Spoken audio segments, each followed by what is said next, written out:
Agoy, what did you do with your food? You scattered it.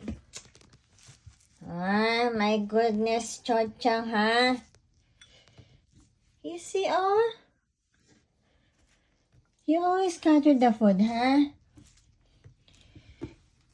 You don't know how to eat properly. Why did you scatter the food? You did bad thing, huh? You did bad thing.